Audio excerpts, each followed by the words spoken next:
Ok, xua xe nào cái ní, và cùng căn video thứ mấy. Chẳngថ្ងៃនេះខ្ញុំធ្វើការចែកម្លែកមេរៀនមួយគឺតាក់ទងទៅនឹង AI អញ្ចឹង AI ដែលខ្ញុំធ្វើការចែកម្លែកថ្ងៃនេះគឺការប្រើប្រាស់ Gemini អញ្ចឹង AI វាមានច្រើនប្រភេទដែលយើងអាចធ្វើការប្រើប្រាស់បាន free ហើយវាមានសមត្ថភាពអញ្ចឹងខ្ញុំបើកពងចោលតិចទៅ Gemini គឺជា AI មួយរបស់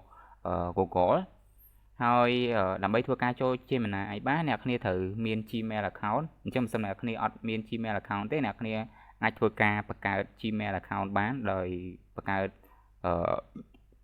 វាតាមរយៈលេខទូរស័ព្ទដៃក៏បានដែរអូខេអញ្ចឹងរបៀបចូល Gemini ទីមួយអ្នកគ្នាចូលទៅ Google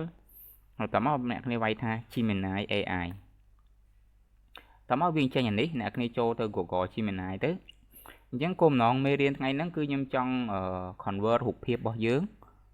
មានថារូបភាពដែលយើងកំពុងតែថតរូបមកពេញមុខហ្នឹងឲ្យទៅជារូបភាពបំលែងទៅរូបភាពឆ្នាំ1970 1980ឬក៏1930ដែល Google ឬក៏ Gemini គាត់មានលទ្ធភាពធ្វើអញ្ចឹងអ្នកគ្នាចេញប៉ុណ្ណឹងអ្នកគ្នាឃើញហើយអ្នកគ្នាចូលទៅកន្លែងនេះសញ្ញាបូកនេះហើយ upload មកតោះមកអ្នកគ្នាអាចធ្វើការជ្រើសរើសរូបភាពរបស់អ្នកគ្នាឥឡូវទៅខ្ញុំជ្រើសរើសរូបភាពនេះមួយហើយខ្ញុំមាន Prom មួយ Prom ហ្នឹងដូចជាខ្ញុំបានcopy ហើយreimagine ឬក៏ reimage with 1907 headshot អូខេ headshot អូខេអ្នកគ្នាវាយប៉ុណ្្នឹងមកអញ្ចឹងGemini នឹងធ្វើការ generate រូបភាពហ្នឹងទៅជារូបភាពឆ្នាំ1970អញ្ចឹងវាយឺតនឹងលឿនអាស្រ័យទៅលើ server របស់ Google ដែរអ្នកគ្នាព្រោះថ្ងៃអ្នកប្រើប្រាស់ AI ច្រើនអញ្ចឹង server ក៏វាទៅតាមនឹងដែរអូខេអ្នកឃើញទេអញ្ចឹងអានេះរូបរបស់យើងហើយអានេះវា generate ទៅ1970ដែលមានសក់ដូចចេះអញ្ចឹងទៅឬក៏អ្នកគ្នាអាចដាក់អត់ពេញចិត្តទេឥឡូវខ្ញុំដាក់ថា reimage ឆ្នាំ1979ឧទាហរណ៍ចាំមើលមើលពេល79របៀបមុខមាត់របស់គាត់ហ្នឹងទៅជាម៉េចអញ្ចឹងយើងអាចមើលបានអូខេចឹងចាំតិចទៅអូខេវាស្តៀងហ្នឹងហើយខ្ញុំដាក់មួយទៀតឧទាហរណ៍ថា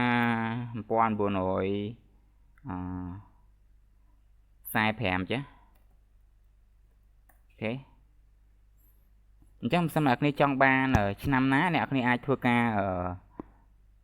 upload រូបភាពរបស់អ្នកគ្នាទៅចូល Gemini ទៅដើម្បីឲ្យGoogle គាត់ធ្វើការ generate ឲ្យយើងហើយបើសិនអ្នកគ្នាអាចអាសាធ្វើGemini គាត់អាច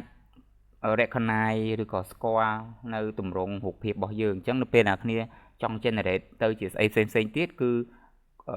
Google ឬក៏ Gemini គាត់នឹងធ្វើការ keep អា face យើងហ្នឹងឲ្យដូចពិតហ្មងអូខេ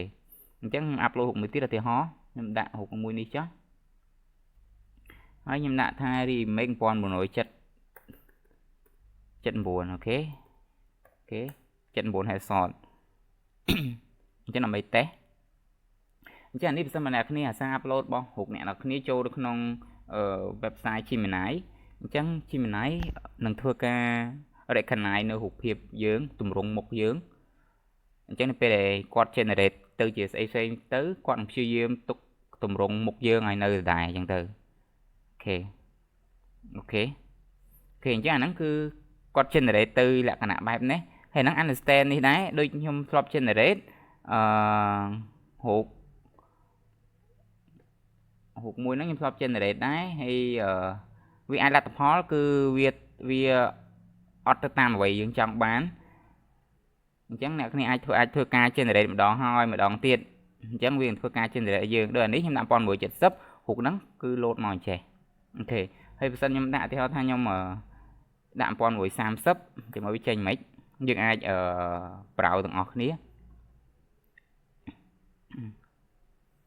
អញ្ចឹងអាហ្នឹងធម្មតា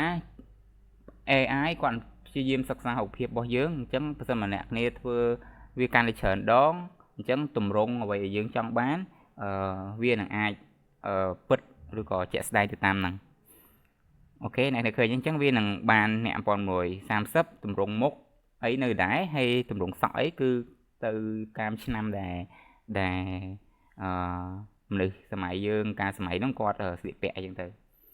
ok អរគុណអ្នកគ្នាអញ្ចឹងមេរៀនថ្ងៃនេះខ្ញុំចែកម្លែកតែប៉ុណ្្នឹងទេបើសិនអ្នកគ្នាមានជាចម្ងល់អីអាច comment នៅក្នុងវីដេអូខាងក្រោមព្រមអ្នកគ្នាអាចធ្វើការមើលទៅខ្ញុំមិនបាច់ចាំដាក់នៅក្នុង comment ទេដោយសារតែព្រមនេះរៀងខ្លីដែរអរគុណបាយបាយ